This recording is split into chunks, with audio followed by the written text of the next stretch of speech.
Hey everybody, welcome to another episode. This is a special week, 2 episodes this week, a Tuesday and a Thursday. So Tom got the Thursday slot. I'm really excited to have him. It's Tom Ross. You might know him from Design Cuts or from I'm totally fangirling on Honest Designers podcast, but it is one of my favorites. I laugh out loud. I walk around this park near my house and I literally will say, oh, that is so true. And I'll talk out loud listening to this podcast. So Tom, I can't wait to pick your brain a little bit. And I'm glad everybody's here. Maybe Thursday this time might be a little bit better time because we got a lot of people in the chat. So tell us where you're from. And Tom, thanks so much for being here. Absolute pleasure. Thank you so much for having me on, Diane. And it's an honor, to be honest, to follow Matt, who you had on Tuesday, because I know him on Instagram. He's very, very talented. I wish I had half his talent. I wish I had 10% of his talent. He is, but you're way talented as well. He is so nice. I know that you and him have talked as well.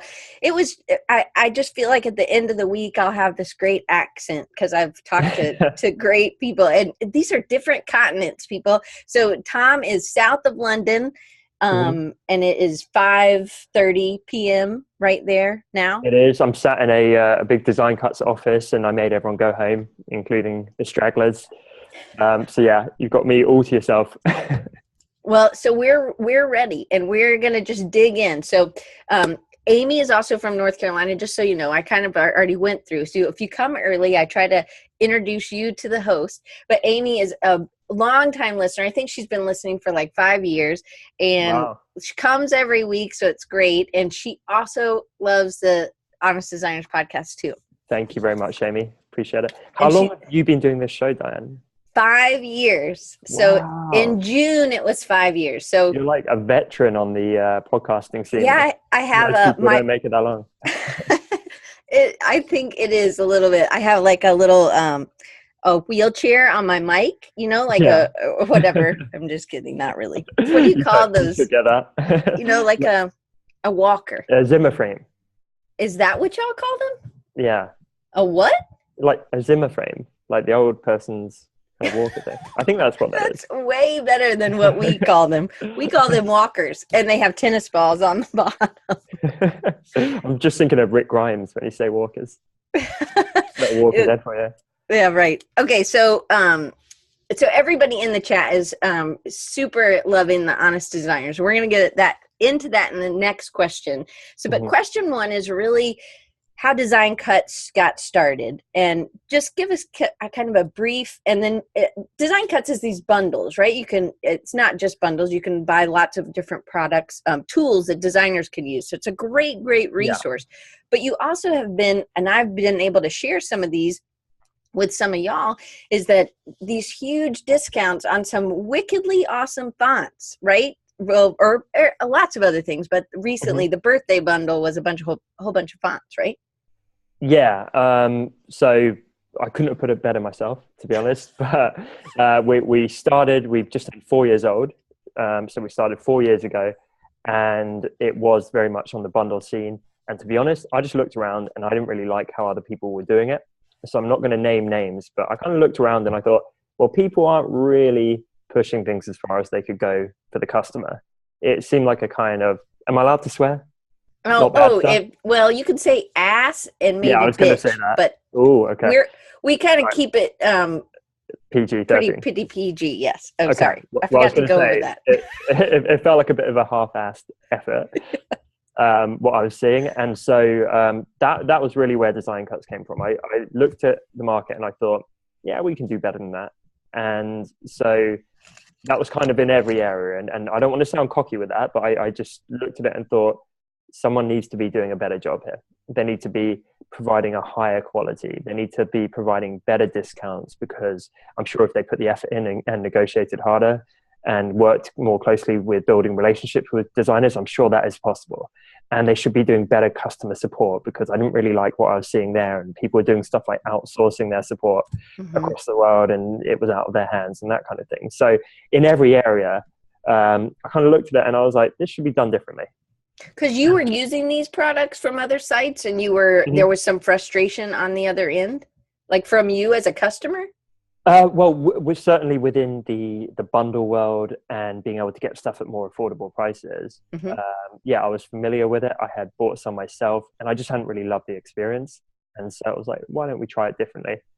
And then it was just a lot of hard work. So So it was, yeah. that's business stuff. So, but you come at this as a designer, right? You were a web designer. Yeah, I was a freelance designer for as long as I can remember. I started when I was 12, kind of tinkering with this stuff and making very, very small money. I've talked about this on the Honest Designers show, but it would be stuff like entering design contests, just picking up like little $5 work where I could. And, many people seem to start with those formative years.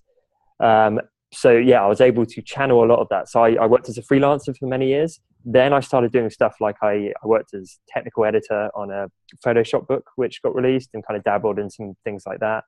Then I launched a fairly successful Photoshop blog. And then from there, it kind of was a stepping stone to design cuts. So a lot of it was like learning your craft, learning the industry, making the relationships. It certainly wasn't like out of nowhere I'd done nothing in the industry, right, and suddenly Design Cuts is born. It's one of those, when you're in something, you kind of don't know how it's going to help you in the future, but when you look back, you're like, so all those random nights like up chatting on MSN or whatever, you're like, now it kind of pays off because you put the time in. I think right, that's so important. So you started this alone, or did you have some friends that you did this with, or what? Yeah, so I've got co-directors who started the company with me, but it was kind of my baby that I came to them with, and through some various connections, I ended up in a room where it was like, we have complementary skills, maybe we can do something together. But to be honest, it was almost like you've got Dragon's Den or Shark Tank, I think you call it. Yeah, Shark Tank. Yeah, it was almost a bit like that, where I was just like this kid who was like, hey guys, like, got an idea, like maybe we can do something here. But yeah, everyone kind of bought into that concept, and then yeah, we just worked. Was it working as a side project, or did you get funding? Did you go to some place like Shark Tank to get funding? So it was neither. It was, for me anyway, my co-directors kind of had some other stuff going on, so I guess for them it was a side project. But for me, I basically worked on it full time for about 18 months, 6 months before launch, and then a year after launch. Didn't really take any salary or anything like that. Lived on a pittance. Lived with my parents still, and my mother-in-law and so on. And yeah, no investment. We've never had investors, and that's something I'm very, very firm on. Like, I can see all the benefits, but I also hate the loss of control. I hate how your culture often suffers. I hate how your long-term vision gets shortened into like quarterly profits and appeasing your investors. So I'm very happy that we're like a scrappy bootstrapped startup. I love that. I think it, at times it hurts because I wish we could do more and hire 20 more people and execute quicker. But ultimately, I would never sacrifice what we have. Well, so that's the part I love is that you kind of did this. So you were working off salary, savings that you had made, plus you were living, and yeah, you really, like, y'all talked about this on Honest Designers, that you really kind of, like, you're pretty skinny now. I've just seen you from the top up, but you work too much, right? Yeah, maybe. So obviously this is just the cool, and from here down it's just pure muscle. It's like Arnold Schwarzenegger just out of shot. But yeah, like I worked 100 hours a week for 18 months. I ended up putting myself in the hospital, doing it in like a really, really bad way after that. But it's what it took to get it off the ground, and then you kind of learn to find balance somewhere along the line. Right. But that was part of that. That wasn't like the freelance before. That was part of the sacrifice you gave for Design Cuts. Yes, I thought I knew hard work, but I did not. I didn't know anything like this. Well, it's a ton different stuff when you're making connections, but really it's a lot of it. And what we're really focusing on today is that you've been, and Dustin gave you such a good compliment. He's like, he's so loyal. I was like, give me like 3 words that describe Tom. And he's like, he's loyal. He keeps his promises, and he, and just really passionate about building community and building long-term relationships is what he said, which is what a community is, you know, and that like he feels like you're invested in him. And I think that that is a amazing thing, because I bet a ton of people that you partner with and that you work with feel that, because you do. And even in your like Instagram, your daily Toms, which we'll get to in a little bit. Yeah. But you talk about that, and just that you're sharing things, the tips that you're giving, the openness and the honesty, I think that you're sharing is also part of that, and building those real, authentic, long-term relationships with people. Yeah, thank you. It's a cornerstone, I would say. It was there right at the start. It's very crucial. It's a big part of how we built the community and the partners in the business. And so, yeah, I want to hold on to that as much as possible. So that's sweet of Dustin. I'm going to have to give him less of a hard time now. He did. He really talked super highly of you, and I know you're a good friend. Dustin's a sweetheart. Yeah, I'm desperate to meet up in real life with him. We keep talking about this. Yeah, I know. I can't wait for y'all to. I think you guys should all come to a conference. Wow, like I love this live video is great, but I need to get you a beer or something when I see you. Well, so all right, so here we go. I would love to also, just so you know. All right, so. How did you start developing relationships? Like, so the guys that you were your co-directors, were those people you knew in school? Did they, you know, were these just people that you had met doing design things, or because that's where it starts, right? And those people kind of, you have to have them, everybody has to be on that same page within the company, the other people that are starting. No, not at all. I had never met them. It was, I won't get into too much background here, but I'd kind of like fallen on some unfortunate tough times myself, and pulling myself out of that and trying to kind of be ambitious with the new dreams and so on. I ended up in this meeting, and I think it was through like a friend of a friend's family member's business connection kind of thing. Like it was pretty vague. It wasn't like my best friend hooked me up kind of thing. Right. So yeah, like literally it happened like that. And then it was just one of those where obviously you gel and everyone makes the correct impression on one another, and you think, yeah, we can do something here, and everyone kind of trusted each other. All right. So that's, I think it's a good foundation, but I guess I want people to know that it doesn't have to be your best friend. It doesn't have to be these people that are critical already in your life, that you might, it's saying yes to maybe some opportunities that you don't really know what's going to come out of them. Right. Yeah. 100%. All right. So you have this side project that I love, the Honest Designer Show. And because I've listened from the beginning, because I'm a big fan of Dustin as well. So I feel like y'all are my friends. Like the only one I don't know really is Lisa, and I've stalked her even. And I bought her products because I think she's just amazing. But y'all have a great feel on the podcast. And so this is one thing, I don't know why I've never asked Dustin this, but because I think it was a mastermind group, right? Yeah. So I originally organized it with the 4 of them. And how did you, that's number 3, but okay. So how did that start? And then we'll go to turning it into a podcast. Yeah, sure. So I emailed them. Like we were pretty close already with email relationships and working together. They were 3 of our top designers, some of the most talented people we work with. And I'm going to be completely honest with you here. And this is something I haven't told them, but I think it's okay. I think it's okay to make savvy business moves and to be nice and genuine all at the same time. I think there's nothing wrong with that. And so my main motivation was that I'd done masterminds before. I wanted a new one. I wanted a more creative one. We all had complementary skills and that kind of thing. And so that's why I wanted to do it. But also in the back of my head, I thought, well, these are really talented people we work with. We have a great relationship, but I'm sure if I jump on a weekly call with them, that relationship is going to get a whole lot closer and a whole lot better. And it has, because they've gone from just being designers we work with to truly being friends of mine. Mm-hmm. And that is the dream. When you work with friends and you have partners who are friends, everything gets easier. And it opens so many doors. And so that wasn't the main motivation, but I kind of had a feeling it would happen, and it did, and that was really rewarding. So with masterminds in the past, Yeah. do you still meet with other mastermind groups? I don't. I've done some before, and not loads. I think I've done 2 before, and they've been great. But I think you can feel when it really clicks, and this one has clicked the most.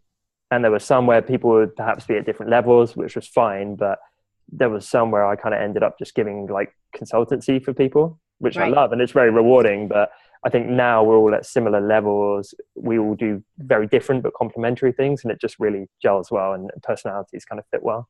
So just in case somebody hasn't heard about it, I kind of want to take, because one of the things I like is that you kind of come at it from a design background, but you have a lot of business. And so a lot of it has to do with relationships, because you're building relationships, the type of work you do, you have a lot of knowledge from being a freelancer. But then Lisa she's an amazing illustrator, and she sells her products as well. But then kind of that's the seam that kind of ties you all together, is that you have these products that you sell. But the show isn't just about that. Like it doesn't even come up every issue, except all the money that Lisa's making, right? That's outside of the window of the picture and the screen recording, right? Which I love. I keep seeing comments where people are quoting inside jokes, and I love that this is catching on. But that's what it feels like. It feels like we're part of it, and I think that is it's really hard to create that inside. And I don't really know how you've done it. I don't know if it's that you're kind of getting to know them better at the same time as we're getting to know y'all.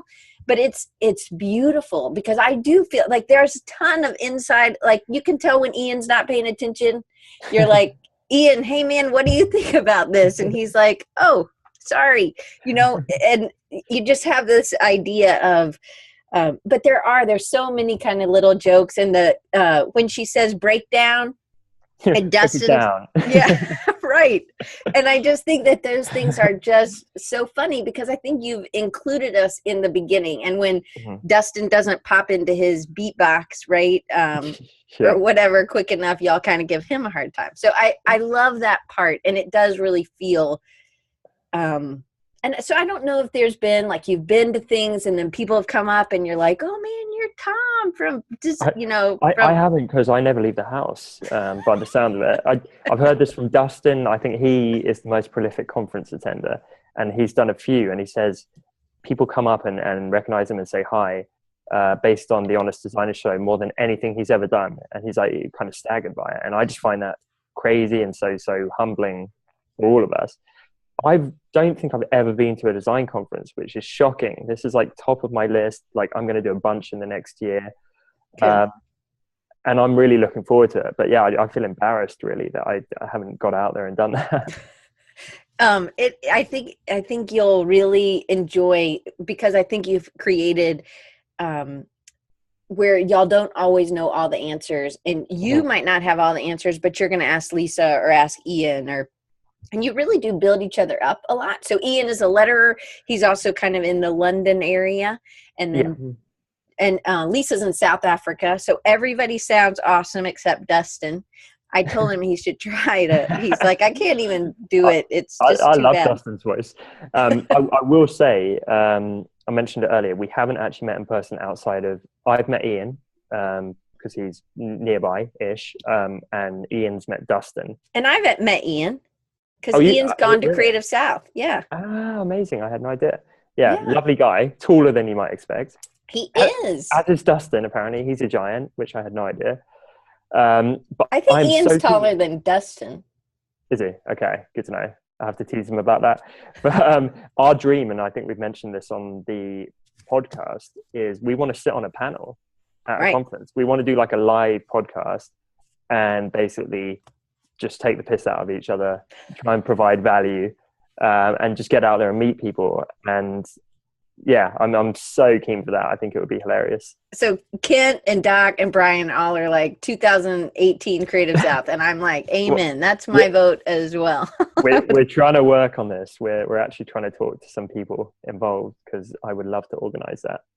I think that would be awesome. That would be terrific. So, And we've established, by the way, Lisa and I would be the drunk ones. Dustin and Ian are kind of living a life of sobriety. Every time Lisa's there with a big glass of wine and so there was you posted a little snippet yesterday, and it was like, Dustin had this really big pencil and she was laughing because he had just said size does matter, and then she's with her wine. And anyway, it was really fun. That it feels nice that you've included everybody else in that. So it's a really beautiful thing. And I say beautiful in a way because it really does feel like we're part of it. And I think it's rare, because a lot of time, and that's why I love doing Design Recharge Live, because I hope everybody feels like they're part of this conversation. We're both reading the comments as they come in and things like that. So, but to me, I just think what you've done is terrific. And I love that you keep doing new little things like that yesterday. I don't know if you've done that before.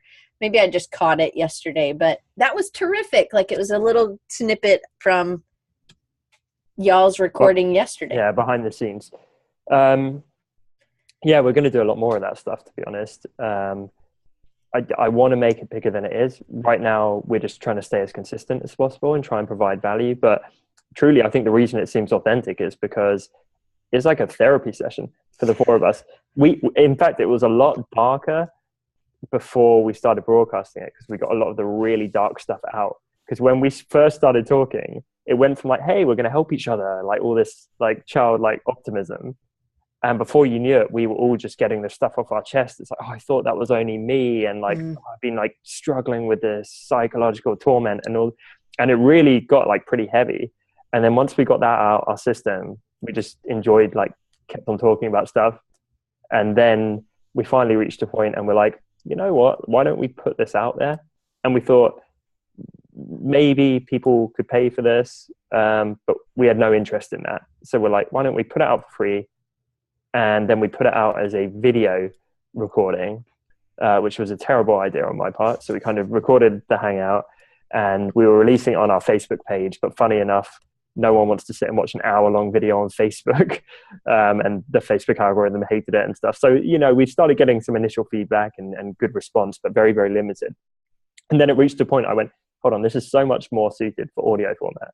And so we launched it properly as a podcast. And that's where it kind of took off nicely. And now it's had a few 100,000 downloads and it's just blown my mind. Like, yeah, you guys have had, that's awesome. You've had such huge success going to the podcast format, I think is terrific. So who made that decision? Like, was it something, so just so you know, Tom, it's Creative South. Diane and I both are on staff. I would love to connect. I'll get Diane to put us in touch. So I'm the volunteer coordinator, I think, still. Unless they fired me and I have a new position. That would be crazy and very, very appreciated. And I would love to have that conversation with you guys. Okay, well, we will. So we'll get you in touch with the right people too. Appreciate it, Jason. So, I have such terrible ADD. I can't remember what I was saying. But so going back, so who said, hey, you know what, we're really giving such great information. I think it would be helpful to share this stuff. Mm-hmm. I don't think the guys and girl would mind me saying this, but I've kind of managed the podcast, I guess, and been a bit of the organizer. So we generally launch it on our platforms at Design Cuts to give it more reach, and then we will share it on social media. Right. But yeah, like typically I think I kind of got it together and then moved it over to a podcast format and various bits like that. Because you have somebody on staff that's editing it, right? You're not sitting there editing it. Yeah, now we do. Now we've got our lovely social media manager doing show notes. We have our incredible video audio guy editing it, and it's almost like a proper podcast. It is. Yeah, we've had so many things over the years with the company where we look back and just think, I can't believe how scrappy and unprofessional we used to be. But you have to kind of iterate over time, I think. So, well, I mean, I love it. So I love the format. I love what you deliver. So one of the things I love is that you always kind of have a theme, like for the episode. Hey, we're going to talk about this today. Mm-hmm. as you go from Mastermind, was that kind of how your Mastermind group was? How often would you meet for the Mastermind, and how is it really different than what the podcast is? Sure. So the Mastermind, we didn't have a topic. We did it where each one of us would bring one thing which we needed help with the most. So it would be all kinds of stuff. And again, the complementary skills really played out well there. So we would have often Lisa, kind of social media isn't perhaps her forte. Well, she is actually great with it, but she doesn't feel that confident with it always. So she'd ask about that, and then Ian might jump in because he's the master at social media, and often it would be about community and customer service and stuff. And then I'd kind of jump in, and so we'd all help each other out. When we started doing it as a podcast, we tried to keep that format, and I think the first episode was something like humble beginnings and how we all got started. And it didn't actually really work very well because we took it in turns. So it was like, so Ian, you talk for 15 minutes about how you got started, and then Lisa, you tell your story. And pretty quickly we worked out, we're like, this is way better when we just talk crap and engage and interact with each other and have a laugh. It's more natural, like a conversation. It was very stilted when we just took turns and did it that way. So we figured that out pretty quick. And then, now we basically just jump on once a week still, make fun of each other, hopefully dispense a modicum of wisdom somewhere in the depths of that. You kind of go from doing people sending in questions and you answering those, like you'll take 3 or so questions for an episode, because really you think, really that's all y'all can really, because you're going into these questions pretty deep. Like if somebody has a question, you're not just like, the answer is yes. Concision is not a strong point of ours, I can assure you. Every time we'll be like, we'll just spend 5 minutes on this. And then we've had some where we line up like 8 questions. We get 3 done and be like, okay, we need to head to dinner. Otherwise our spouses and partners are going to murder us. Right. So, but then you also have themes. So it's like the episode is going to be talking about the bad parts about being a designer or the good parts about being a designer. And I thought that was a really fun show. And I know the only other thing I can think of that comes in is Ian's electrician or his builder friend, right? That always comes in too, which I think is great. Yeah. Bob the builder. So from the Mastermind, you guys go and is this ever going to be something like you have your own URL, but it goes back to a page on Design Cuts? Is that ever something that's going to be its own entity? I know that one of the questions. Glad you asked. We're kind of keeping it as an umbrella at Design Cuts purely for exposure. But right now it's like nestled within our tutorial section, which is no good. So we have built a kind of mini site where it has some of the same header design as Design Cuts, but it all goes Honest Design is red. So it kind of feels like its own site. And then we're going to throw a main navigation link in the top menu because I think it is an important thing and we get so much great feedback. And it's got a whole like custom design site now. And I'm the only bottleneck. It's on my to-do list, but I need to manually migrate every episode we've ever done. And it will take like half a day to do it. So what about like social media, or because I think there's a Honest Designer Twitter. No, there isn't. We all just use our own platforms. You all do? Okay. Yeah. Because it's too, I just threw my pen. Sorry. It's too hard to, then who does it, right? Who's leading it this week and because it's maybe just too, you don't know who you're getting maybe if you. Yeah, it's one of those, like quite often we know a lot of stuff we should be doing. It's always a matter of time. We're all super busy with our main projects, running companies, websites and all kinds of communities. So I'm happy to say now at Design Cuts, we just employed a full-time marketing manager, and one part of his job is going to be pushing the podcast and doing a better job with that. So cool. We are getting there, but again, I'm sure we'll look back in a year's time and be like, I can't believe that's how we operated. So how long have you been doing the Mastermind? So how long have y'all been getting to know each other? Like not that long. I don't know how long the podcast has been going, 6 months or so, maybe. Yeah, 6 months probably, the podcast. Yeah. But what about how long were you meeting before? Yeah, so before, really, as I say, not very long, like a month or 2. Oh, really? Yeah. It seemed like you guys were much like you'd been meeting for a year and then you finally were like, let's do this. No, I did maybe a couple of months. Really? I think, Okay. yeah, if memory serves. Yeah. So how hard is it to get 4 people? 2 are the only 2 are in the same time zone, and then you've got Lisa in a whole nother hemisphere, right, of the world. So it's when it's summer for us, Tom, it's winter for her, right? There is that, but she's quite easy because she's an hour ahead of me. Oh, okay. It's more Dustin where he's waking up bleary-eyed with morning coffee. And then his nap time, you can't cut into that nap The time. man loves a nap. Hey, it works for him. I think that's terrific. But I already knew that about Dustin, but I think it's good that you guys give him a little bit of a hard time about it.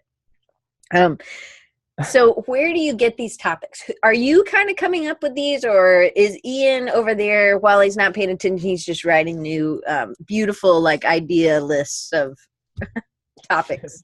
I think I come up with most of them. I just keep seeing comments pop up here. Thanks, Ken. Appreciate you tuning in.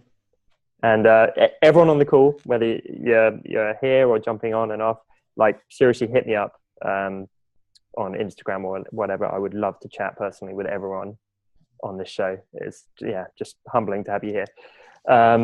So I'm sorry, I've lost track of the question. It happened to me, so it could happen to you. So it was about topics. So are these things that you're getting from like the Design Cuts community, or that you're seeing from the designers that are at Design Cuts, or the people that you work with? How are you coming up? Because they're really good topics.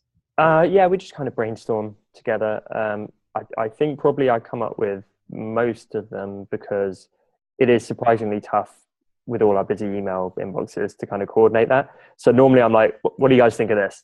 And then it'll be like, yeah. Or some weeks we jump on and be like, we have nothing to talk about because we're not very organized.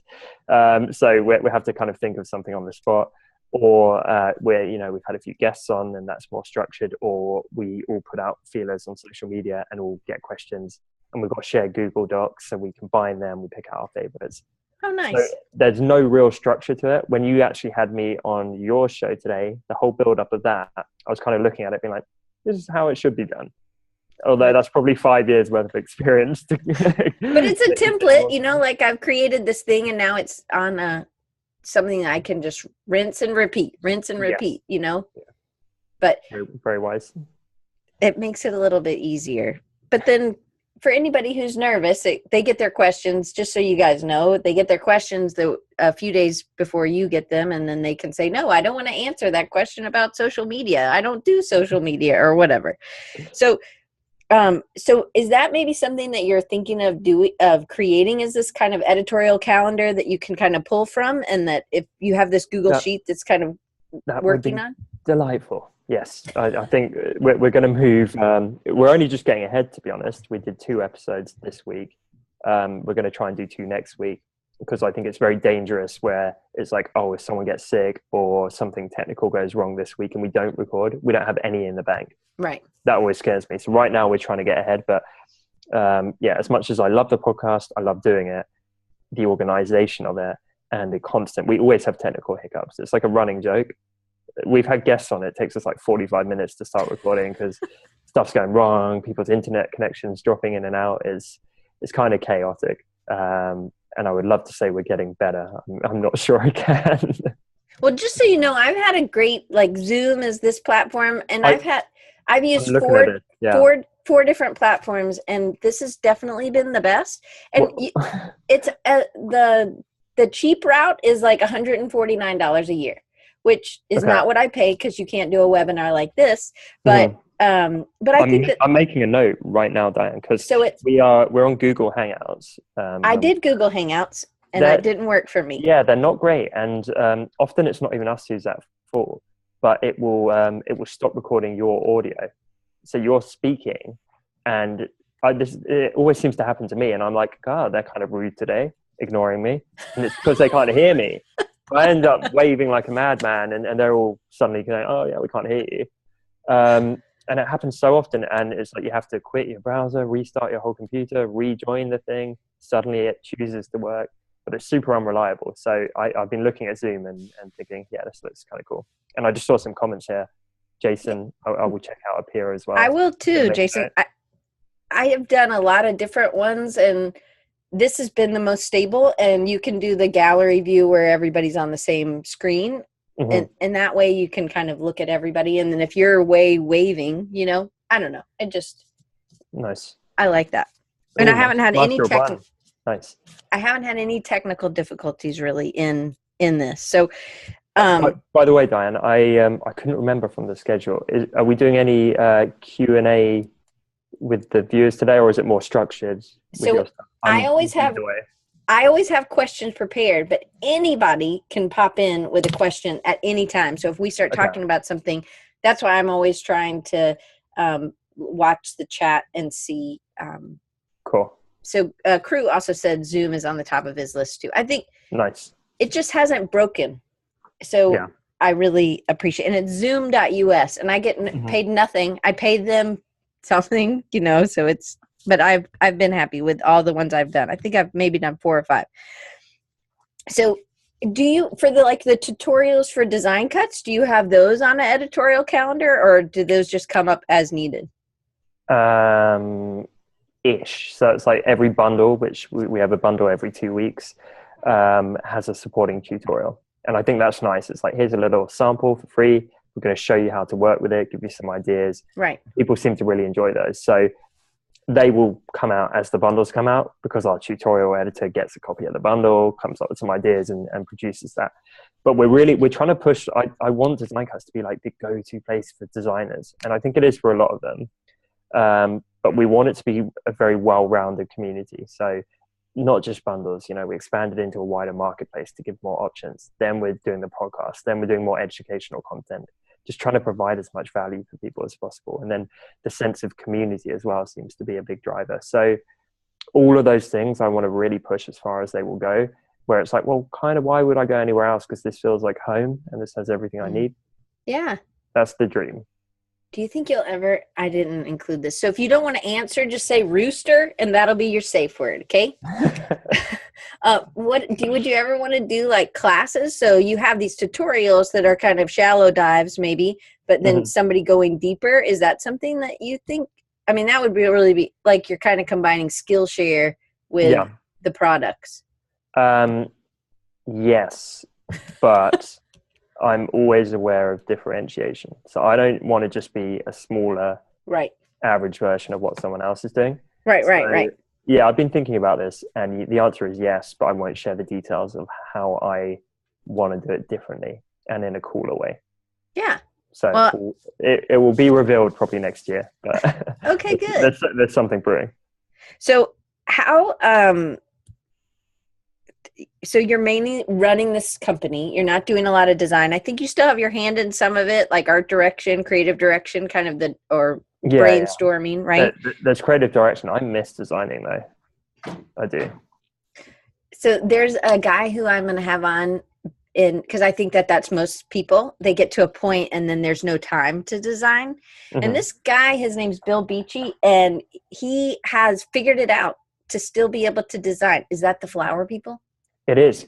Have I got 5 seconds? Yes, I don't want to be rude on your call. Okay, bear with me. Sorry, Dan. Somebody got flowers. It was their anniversary or their birthday or something. So they're knocking at the door, just so you know.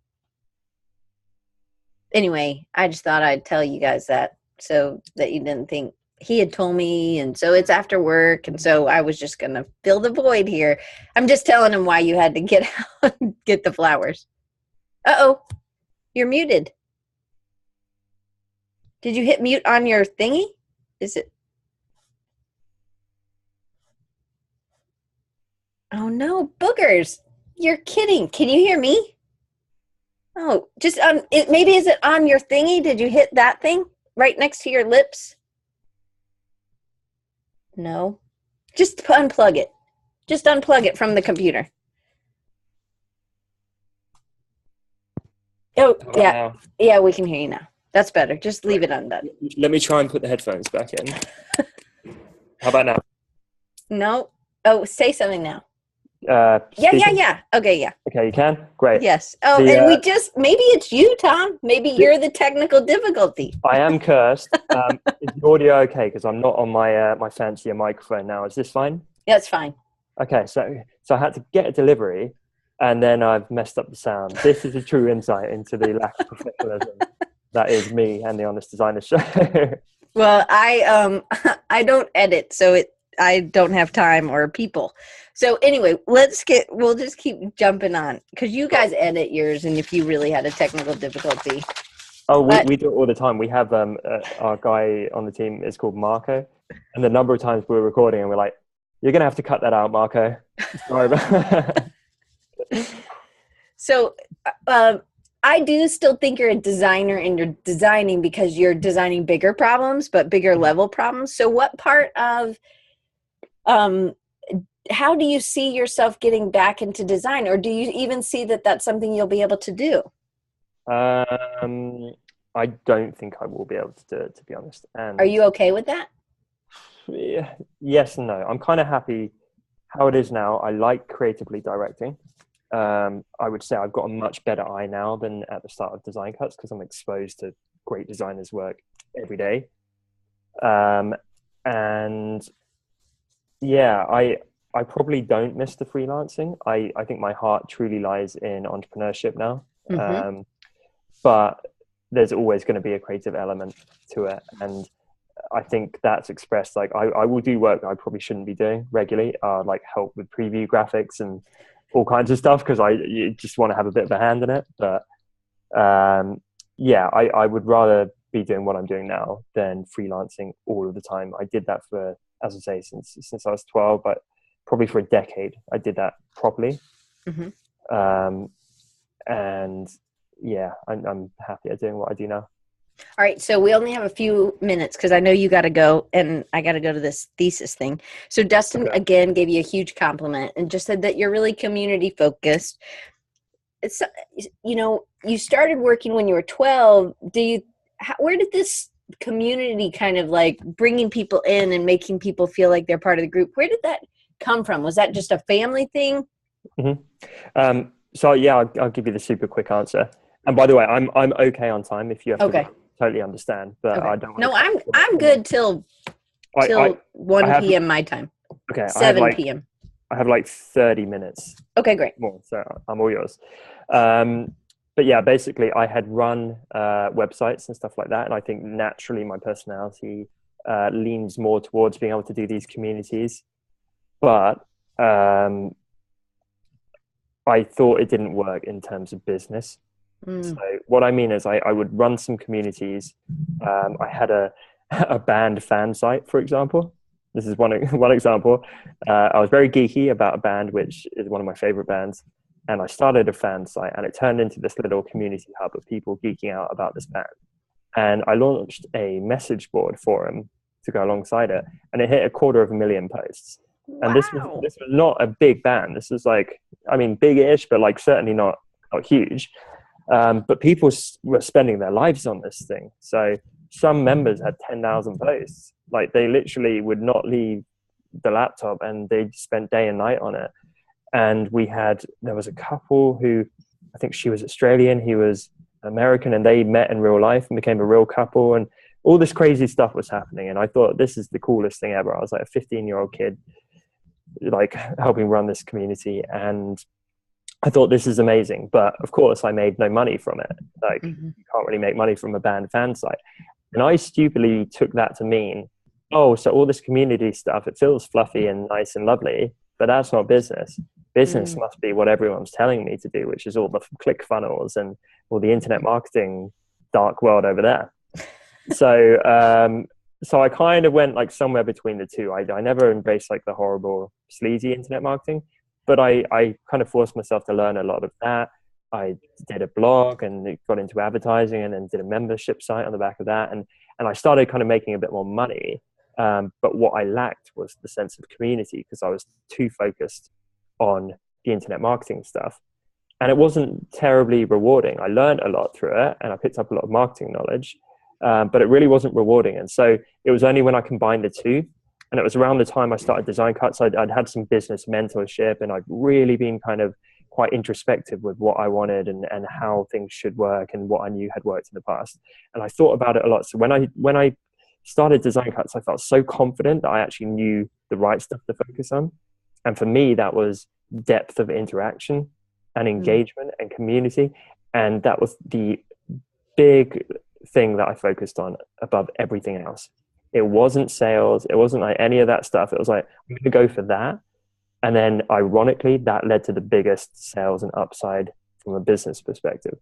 And in the startup world of incubators and Y Combinator and all that kind of stuff, a lot of people talk about this. When you're doing a startup, don't think about reaching 100,000 customers. Think about reaching 10 and making them love your product so much that they tell more people about it.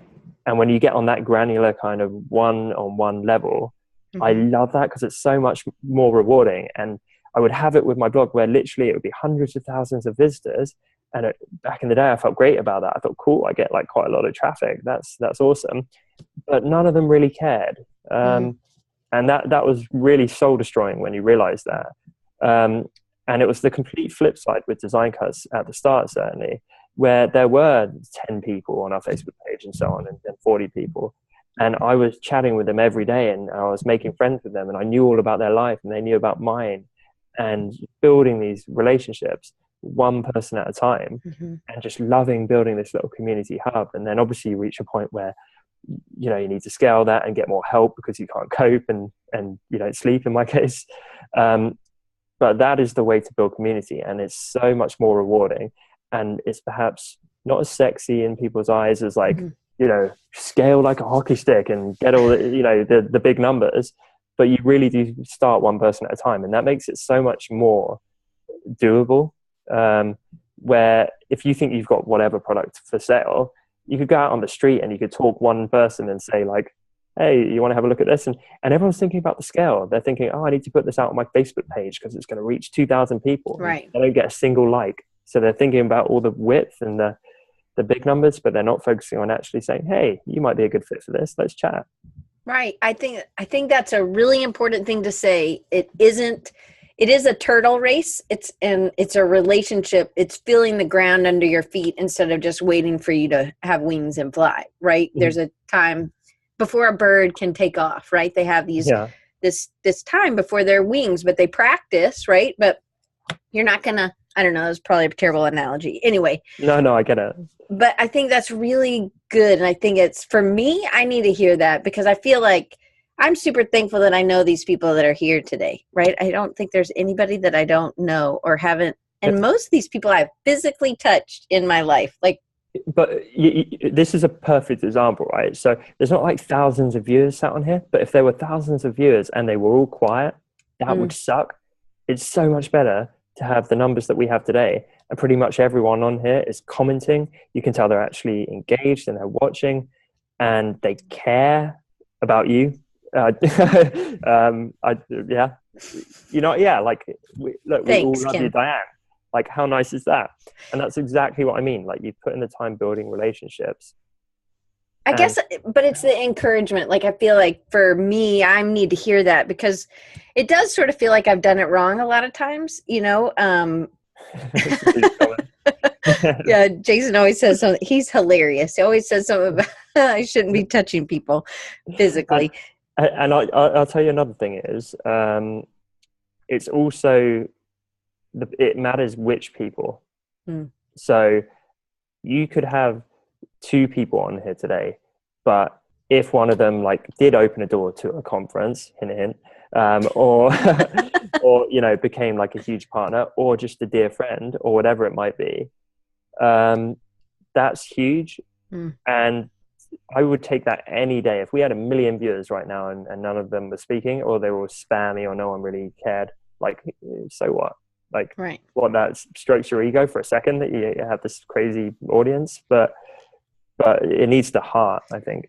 But it's having an audience and then having friends, I think. And that's what you're focused on, really being somebody who has these, you're a colleague, you're a friend, you're helping them with this. And that's what I love about the Honest Designers, is because it does feel like, you know how sometimes when, the real fangirl, they're like, oh my gosh, oh my gosh, oh my gosh, right? But then it's like, no, like with the way y'all have that set up, it's like, hey, I really connected with something you said.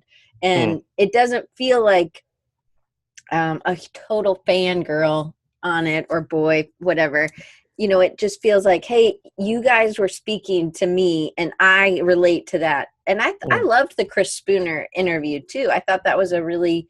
Yeah, he's a great guy. Yes. And, I had never heard of Spoon Graphics. I mean, I clearly am in a hole here in Alabama, but I had never, I always think that, you never know who people, and I'm not in a hole, right? But I feel like there's always going to be somebody new. And I always feel like if you don't introduce somebody in a way that maybe they don't, or they're going to feel like an idiot. Like I know I've listened to podcasts and they're like, well, and they're saying all these things. And I'm like, I'm in the dark. Please explain who you are or who this other person you're talking about is. And I really like that a lot. Yeah. And yeah, Doc is right. He's talking about 1,000 true fans. That's certainly one concept which I support. There's also Seth Godin, who has a concept of 10 people, where basically if you have an idea and you're looking to see if it's scalable, tell 10 people and a variety of people. So some are family, some are business contacts, some are random, whatever. If none of them tell a soul, then your idea probably doesn't have legs. But if some of them at least start telling other people and it begins to spread, then you're onto something and then you move forward. But family have a tendency of saying they placate you. They're like, oh, that's a great idea. But really the proof is in the results, right? So they might say, that's lovely, sweetheart. But if they don't actually shout it from the rooftops and they truly own the idea, then you're probably not onto something. Well, and I think Dustin said that, and since he just came here and he gave some talks at South, where I live, and I know y'all talked about this, the feeling like you're just that person that everybody feels sorry for, like, oh, buddy, good, keep going, and then you're behind your back, they're like, oh man, he's just wasting away his time, right? Jason said he would love to pick your brain about the true fan theory and growth. I'm seriously like happy for any on the spot questions. So anything in particular, Jason? So let me ask this while he types. When you started with Design Cuts, you were just, people would come in with questions, or they would, where was this? On the blog, they would do comments, or was it more like it would be everything. Customer service? So it would be comments on the blog. It would be emails in private and social media. Okay. So where, you get all these little threads where you might have engagement. And while Jason is possibly typing, something I did with all our early staff is I would draw a line on the whiteboard and I would do 0 to 10. And I thank you, Anne, appreciate it. And I would do 0 to 10, and I would say, like, here is your interaction with a person. 0 is rubbish. 0 is like you don't bother getting back to them. Right. And 10 is like perfection. And I think what most people consider to be great engagement or fantastic customer service, in my mind, on this harsh scale, is like a 5. Because on like 10, we push to crazy limits. So for me, a 10 is someone comments something perhaps a bit innocuous and they're like, hey, like, great job. Like, I support what you're doing. And they don't go super in depth, but it's a nice comment. Instead of being like, thanks, appreciate it. You engage with them and you start a dialogue and you start a back and forth conversation. Maybe you move it over to email and maybe you continue that conversation over a number of weeks. You get to know them. You get to know what they care about, what they like, what they don't like. Maybe you jump on a video call like this and maybe you do something nice for them. So they have social media and you begin commenting on their stuff and you leave amazing, nice feedback that makes them feel good. Maybe you can see that they're, in need of a certain type of person to work with. So you introduce someone to them to provide value that way. Maybe you buy something that they put out. Maybe you learn something about them and you send them a personalized gift with a handwritten note in the post. Like, this is going to crazy extreme levels, right? Right. And maybe something bad happens or they suffer a loss in the family or something, and you're there for them on a supportive note. So that is a very, very extreme version of what can happen from a tiny inception point of just a comment on social media or an email. But that's how far you can take it. And the goal is you try and take it to a 10 or as close to a 10 as you can get with as many people as you can get. And the challenge there is scale, because you could commit all of your time and energy to wowing one person. But what I say to our team is, pretend like this person is our only customer. How well would you treat them? If the entire business relied on this one person, how well would you treat them? And then, as I say, the thing that's easier said than done is, how do you do that with tens of thousands of people? Yeah. With more difficulty, of course.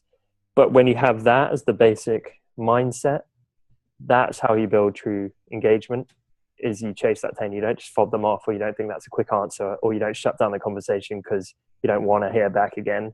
You push it as far as it will possibly go. And there were running jokes about people who they couldn't end the conversation. They'd thank us and we'd be like, thanks so much for thanking us. Like, we'd kind of have to, we'd always come back. All right, so you got a couple questions over in the chat. Okay. So Doc and then Brian. Brian had this first, so I'm going to go to Brian's first. So the 10 people concept, what if it's an industry-specific concept? He's asking because he has an industry-specific concept. So like with Design Cuts, was that something you told your parents? If your parents weren't in, or say your brother, I don't know if you have a brother. Do you have a brother? I do. I have a younger brother who's taller than me, sadly. Is he's what? Taller than you? Taller than me, yeah. Man, everybody's taller than me. But is he in the design industry at all? He's a cameraman. So creative industry, but not design, sadly. All right, well, pretend like you have a brother that's an engineer. Okay, yeah, sure. Would you tell your brother, and if it was like, would he be one of the 10 people you would tell? Or if it wasn't industry specific, our industry is really wide. You can tell a UX designer, you could tell an illustrator, that has some legs. What would you say to that? So it's been a while since I actually read Seth Godin's original version of this, but personally I think, no, it shouldn't necessarily be the same industry. I think by telling a plethora of people, it's like they might not be suitable, but I'm sure they might know someone who is, and that's the point. It's who might they tell rather than what might they do about it. So if I tell my mum, like, she's not going to go buy a font, but if she truly thinks what we're doing is valuable, she's going to tell all the creative people she knows. Right. And she might meet somebody, and then she could be those wings to tell. Yeah, and then suddenly they tell people in the industry and that kind of thing. But all right, so Doc had a question. Is that good enough, Brian? Brian is like my Vanna. He usually like pops up my, if somebody to like a Seth Godin book or whatever. Yeah. I'm sure I just butchered Seth Godin there. No, that's my personal thoughts. He emailed me back one time, which I was like, I took a screenshot of it. It's in a presentation because I was so blown away that he did that. Anyway, That's crazy. Yeah. So Doc says, is there a time frame that this needs to happen within? Meaning commenting back on somebody. So sometimes I've come across comments a while after it was left. What would you do in that case? Okay, so there's two parts to this answer. There is doing what I know works, and there's doing what I do now. So what I do now is I get to them when I can. That's because currently I have a company that's established and doing well, and I have a team that lets me keep on top of things. And so for me, my comments that I deal with are on my Instagram, and I'm aligning my effort there with my goals. So right now I'm prioritizing time with my girlfriend, time to rest, and I'm fitting in the comments where I go. So at the minute, I feel guilty about this because it doesn't align with my ethos, but I'm leaving it like a week, but I'm still getting back to every person. But what I did when it really worked with Design Cuts was as quickly as humanly possible. So we had a rule, and this still is the rule within the company. But when I was doing it, I said, I will get back to every single person within 24 hours, no matter what. No matter what, including weekends. So that's why I was working 18 hours a day. And that's why I would fall asleep on my keyboard at 3 a.m, and I would pick myself up, slap myself in the face to wake myself up, because I knew if I fell asleep, Bob in America would not hear back within 24 hours. He'd hear back in 28 hours. And I took it that seriously. And that can be quite a good tip. If you set yourself such a specific time frame or rule or whatever, and you don't break it, it kind of forces you to step up.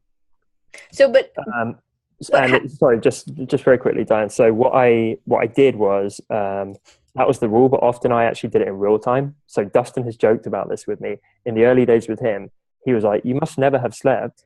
And I've heard a lot of big designers say this, but it worked. I would get back to them like 3 minutes after they sent their email, because I just lived in my inbox whilst doing 15 other jobs. I was like frenetic, manic state of just getting this thing off the ground, not really sleeping, highly caffeinated. So I know from experience that works. I can say that works. People appreciate hearing back quickly. People appreciate you really engaging. They generally don't like to wait, I think. And in a past life, I'd leave it and I'd make excuses and I'd delay it and that kind of thing. But when you're really, really on the ball, that works. The caveat being that I did that and I put myself in hospital. So I used to preach that's how it should be done, like that's the way to go. I think it is in terms of what gets results, but I think it's not in terms of killing yourself, which is never a good thing. So you've got to find the balance. That's quite a long answer, but hopefully. No, I think that's good. But so he shouldn't, I think, with Doc, I would say answer them, even if it's been a while, if you just come across an old comment, because it's still reaching out, because otherwise it's that so I always think about me, like if I leave a comment on somebody's YouTube, like Ian's really good at this. Ian's really like, I'll be like, I like this video, and I'll leave one comment, and he's like, thanks, Diane. And I'm like, so I think you should use their name when at all possible. Think of the 10. How close to the 10 can you get? Right. Saying thanks, Diane, is better than thanks, and saying thanks is better than an emoji, and an emoji is better than nothing. Right. So how far can you push it? And can he say thanks, Diane, and then go and comment on your latest post? Because if he did that, you'd be 5, 10, 20 times more likely to engage again the next time. And that's how it works, because it's reciprocal. But I also have left comments, and then later on somebody gets back to me. I'm actually fine with it. Like, I still feel blessed that they commented, you know, that they said thanks, Diane, or something like 100%. And I think it's so important to get back to people. Because I put myself in a very insecure mindset thinking about this. I think of any time where, I don't know, maybe I was like 13 years old and I messaged a girl on MSN Messenger and I didn't hear back and it crushed me. Or like someone I looked up to and followed on Facebook, I left them a comment and they never bothered getting back to me. And that really sucks. So for us, it might just be, I didn't have time for like those 4 comments. But for those people, you never know. It's like, well, maybe they'll never comment again because you didn't bother. Like, they spend all the time to engage with your comment, give you honest feedback, support, whatever it might be, and their attention, most crucially, and you didn't even acknowledge it. And so I think whether you do it in a day or a week or a month, I think if you possibly can, you should prioritize that perhaps ahead of certain other things. Right. Well, so then Jason has a question. My podcast gets roughly 2,000. Boogers. When it rolls up, it's hard to keep going reading. Sorry. My podcast gets roughly 2,000 listens per week overall, and new episodes are about 1,000 a week. But growth and feedback or engagement is stagnant. How do I get true fans to help spread the word? Ask them. I think really you have to understand that most people, even if they are true fans, won't. It's just the nature of it. If you could do a whole episode saying, hey guys, you listen every week, hopefully I've given you value. If I have, share. So Jason just said, like, yeah, he has. So he's asked. So I would say, outside of asking, lower the barrier for doing so. So make it easier, have certain shareable widgets or whatever. But to be honest, the real answer is you just got to up your distribution. If you've plateaued, either it's not, and I don't want to sound harsh here, but either it's not like quite unique or special enough to be spread by word of mouth infinitely, and most stuff isn't. Like, we're in a similar boat with the Honest Designers. Like, we have a decent sized audience, but it's not like it's doing that and going viral. I'm sure if the podcast was saying, hey, like, here's spelled out the cure for cancer, people would spread that everywhere. So I think unless you start doing something like wildly disruptive, then even getting your true fans to naturally spread that and grow and grow and grow is very difficult. I think the reality for most people, even when you're putting out good value, is just that you have to chip away at it. You have to be consistent. And ultimately, if you want to grow, you have to up your distribution game. So you have to work out how to get in front of other people's audiences and really, that's the key to growth, I think. And I also think for me, Jason, when I've done a series, people will invest in that series, and it tends to, so that's why I've tried to work in 2 new series for next year in the first quarter, so that it's something that's, I don't know, that worked well. And I do think partnering with people is really important, like having people that, but I also just believe, just from what Tom's telling me right now, it's about finding new people that I could start relationships with that maybe have come or maybe haven't come, but they have liked something, and then starting that conversation with them, because you never know what that might mean to them right that day, and what it will mean to you as well. Yeah, 100%. And I just saw Jason's reply there. So absolutely what he's talking about there is distribution. So if, again, if this call led to something to do with the conference, that is getting in front of a new audience, right? Which would be awesome. This call right now, we have a certain number of listeners, and maybe 80% of them, by the sound of it, already know the podcast, but maybe the 20% who don't, go and check it out. So we just picked up a handful of new listeners that way. And it's just like piece by piece by piece. And I think most people don't think about the distribution, or they don't allocate much effort to it. They produce the content and then kind of sit back and they're like, great. Or they produce the content and kind of do a couple of going through the motions. Okay, I did that and I posted on Facebook. And if I'm being honest, that is what our problem's been with The Honest Designers. It's a great show. It has a loyal audience. It's not growing like an absolute weed, because we put out the episode, we do a Facebook post, and that's it. So you have to really align your expectations with the distribution effort you put in. If I stopped all my day-to-day work and spent 10 hours a day doing nothing but knocking on digital doors, getting people to shout about the podcast, and then it would grow. Right. But, right. And I also think, Jason, you just can't give up. So this is part of where, and Doc said, part of Jason is that you have taken on the task of championing the smaller artists. The reach we have is nominal, and I'm stoked to when I get more than 3 people to react to anything that he tweets. It's also, then it's just about timing. If really is reach is the thing, then you need to be adding more time to that, as well as figuring out where your audience is. And then, because I think there's stuff to figure out with that. Yeah. Platforms. I've got another angle actually for Jason here. So I actually think it's more rewarding to push for more engagement with your current audience than to necessarily grow it, because why is your main focus growth? You've got 2,000 people or 1,000 for a new episode. That's a lot of people. That's amazing. Most people don't hit that. But rather than being satisfied with that or working on what you have, it's like, okay, I've got to hit the next thing. And that's going to continue forever. And hopefully what I've demonstrated with the example of growing the Design Cuts community is, actually, if you stop worrying about growth and you focus entirely all your efforts on the people you have currently, and just think, how can I do like special gestures for them? How can I make them smile? How can I create like a little sense of community, and just do regular things that kind of bring those people together? Then I think that's when it starts to get traction. But when you're constantly thinking of, I need to hit that next growth plateau, it doesn't seem to be a mindset that's actually conducive for hitting it, ironically. Right. I totally agree. And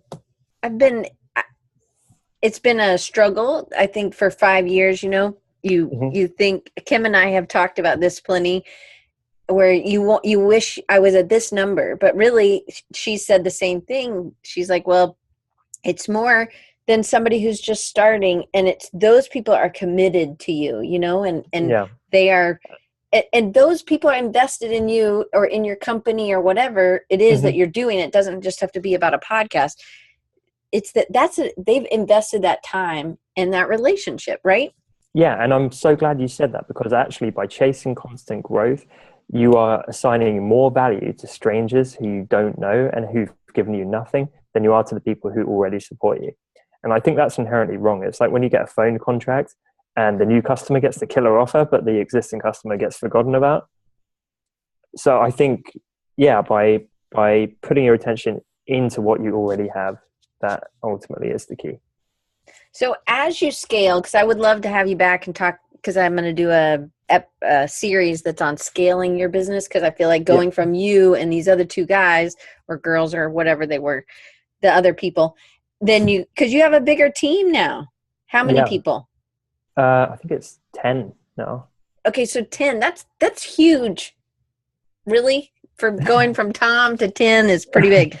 So what are things, and we can get into this later, because I think you said you'd do that series with me, or if not, I'm making you commit. No, of course, commit me up.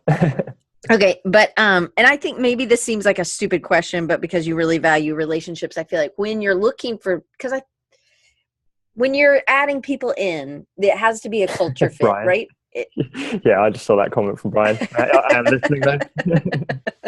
I like that, Brian. So what are some characteristics that you look for, like in an employee, or, and granted, everybody's coming in with different skill sets. So maybe it's not one of those, but it's something that they might value overall. Tough one. I think the specific skills, the jobs vary obviously based on the role. In terms of personality, I would say loveliness with a hint of weirdness or geekiness. So we want people to be very kind, empathetic, naturally very nice people. We're very kind of, we don't go for the corporate thing or the salesy thing at all. So that kind of lone wolf out for myself, like we're like the antithesis of that. And I think having that little quirk or something a bit weird or a bit geeky, is probably telling, because I think often the team is an extension of your own personality. So it probably means I'm a weirdo. But yeah, I would say that. And do you ask people in an interview what kind of things they are super interested in, or some sort of outside? Yeah. We have asked, like, can you tell us something quirky about you, or something like that? And people come out with all kinds of stuff. And it lightens the mood, so it's not the boring normal interview questions. Suddenly you're talking about how they're into whitewater rafting, and you never would have guessed that. Right. So I don't want to end without talking about the Daily Tom, because this is a way for people to connect with you and to really get to know you, because you've been doing these. And do you have a commitment? Is it 100 days, or is it a whole year, or is it just a number of days? No commitment. I want to keep doing it. I've already broken my commitment of doing it every weekday, which I'm really annoyed at myself about. But again, I'm choosing to prioritize health right now, which I think is more important. So right now I'm kind of doing, I think 2 a week, 2 or 3 a week, something like that. And I just want to keep doing it. And I think the funny thing is, I'm not thinking about the next phase or how do I grow this thing. Right. And if I was, I'd be putting more strategy. Like, I know what to do to get something like this off the ground, but I'm not doing it because that's not my goal. I'm doing it to prove consistency to myself. I'm doing it so I get more natural on video. And already, like, that stuff adds up. I did a best man speech for my little brother's wedding recently, and I used to be horrendous with public speaking, and it was actually fine. And I think it's because I jump on a podcast now and speak incessantly for an hour every week, and all that stuff kind of helps. And I think the cool thing about little series and social media stuff like this is, if you look and think, how would I feel if it all went away?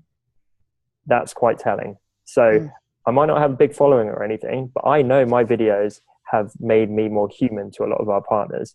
And I know that, there are people who comment regularly. I know a girl who started doing a video series herself on the back of seeing mine.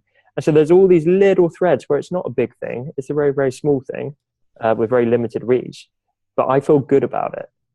I feel like it's mine. And so, I'm just going to keep doing it as long as I have something to say. You inspired me to do one this week. I was like, well, maybe if Tom does it, I'm not going to do it every day, but I did. I was like, hey guys, I'm going to do something different. We're going to have 2 people this week. I need to see that. I think Instagram's dumb algorithm hid that from me. I'm going to go check that out on your profile. I'll tag it. I'll tag you in it. But cool. I think that it's just kind of, they're very honest. They're very real. So one of the things is like, oh my gosh, I don't know what I'd say every day. Because it's like, I would run out of things. So Mm-hmm. how do you come up? Like, do you just have, you're writing on your hand sometime in the day, like, I'm going to talk about this? Or how do you come up with it? And is it any time in the day, or is it usually towards the end? It's normally towards the end, which is not great because that's when I'm kind of rushing around. But yeah, I don't plan them. I feel better now. I'm not doing them every day, because when I would sit there and be like, okay, what do I say today? Because I have 3.5 minutes, and then I'm going to be shot if I don't make it home for dinner, kind of thing. So now it would just be like, it will either be something that happened during my day that triggered that thought, or I just think of something and be like, yeah, I'll just put it out there. So do you do it right then when something happens? Like, oh my goodness, Well, I normally do it like in here when the team's gone home. Okay. But yeah, the first one, and I talked about this in the first video in the series, I sat on the bed, and I think it took me an hour, and I did about 50 takes, and I felt so hideously self-conscious, and it was awful. I felt so uncomfortable and embarrassed, and I was thinking, what if people judge me and all this for a stupid little Instagram video? And now I'll just be like, say something, put it out, and not give it a moment's thought. And that's empowering. Is even though it's such an innocuous small thing, it's pushing outside your comfort zone, which always makes you stronger. You know what, the one I really liked? It wasn't even a video. It was that you were like, I'm too embarrassed to do this on the train. Like, yeah. I love that. I love that you shared that. Like, I think that that's really real. And instead of like just being, oh, I was on the train, I'm going to think of something else, is that you let us in. And I think, yeah, well, that's what social is about, right? And I think when we're talking about reach, it is often more than you realize. I think a lot of people see your stuff and don't engage. And that might feel annoying, but it doesn't mean they don't see it. Like I was up in Brixton in London with my best friend having dinner a couple of months ago. And some guy I hadn't seen in 5 years, who was kind of an acquaintance who I used to get drunk with, came up and was like, oh, love the Instagram videos. He just like walked past and recognized me. And I was like, I don't even know you anymore, and you're watching my videos. It's kind of crazy how many people it can reach, and you don't even realize. Yeah, it's. I mean, there's a beauty to social media. There's a beauty to the internet, and I'm so thankful that I have it, because now I'm friends with you, and I'm friends with a bunch of people in here that I wasn't friends with before. But there's a bad part, but a lot of people do bad things on the internet, right? They'll say bad things about other people, or kind of like tear people up. And I just don't engage in those. That's just me personally. And, I think whatever with that. But I also feel like it's such a powerful tool to lift people up. And I think I'm glad that you're doing what you're doing. And it's nice that it's friend that you hadn't seen in 5 years passed and said, hey man, I like the Instagram videos, Well, I might need to run, unfortunately. Yes, I do too. So I know you do too. But yeah, like I guess on this topic, and perhaps on a closing note, I would much rather have this relationship with you and getting to know each other, and I feel like we can help each other in so many ways, than 100,000 strangers who don't engage. And I don't care about that number. But this is what it's about. It's like two humans who genuinely can like get on and do stuff together and create awesome stuff. Like, that's what it's about, I think. For sure. So I want to make sure everybody knows how to get in touch with you. So one, you guys should go to designcuts.com. That's just regular design, CUTS.com.